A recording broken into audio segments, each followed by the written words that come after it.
हाथ जरबाओगे।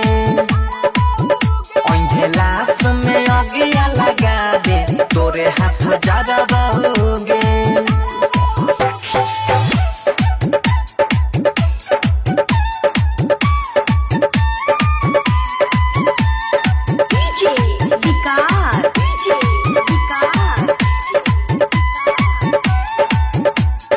मटियार कला सीतामढ़ी, मटियार कला सीतामढ़ी।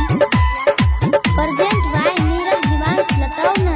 अभी आप सुन रहे हैं बंसीधर चौधरी को। तू ही छी मोर जान गे, तू ही छी पहरान गे। धड़कत हमर दिलवा के तू छहिया रहमान गे।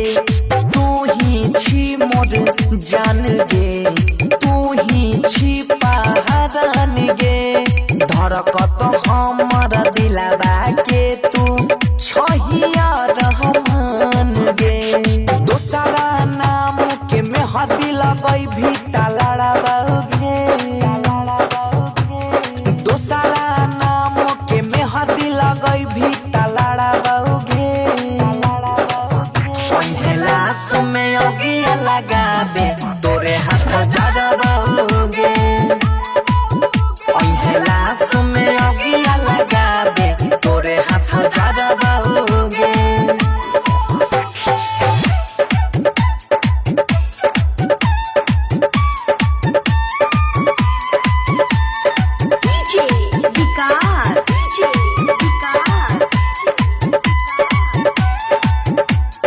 मटियार कला सीतामढ़ी, मटियार कला सीतामढ़ी। Present by Neeraj Divansh Latauna. हमारा से मुँह नहीं मोर गे, बिचो रहिया में नहीं छोड़ गे। तोरे वियोग में बहई जानू अखिया से लोर गे। हमारा से मुँह नहीं मोर गे, बिचो रहिया में नहीं छोड़ गे। तोरे वियोग में बहई जानू अखिया से लोर गे। दिलही जखम मर हमसे केना भरबाओगे। दिलही जखम मर हमसे केना भरबाओगे। लाश में अगिया लगाबे तोरे हाथ जरबाओगे।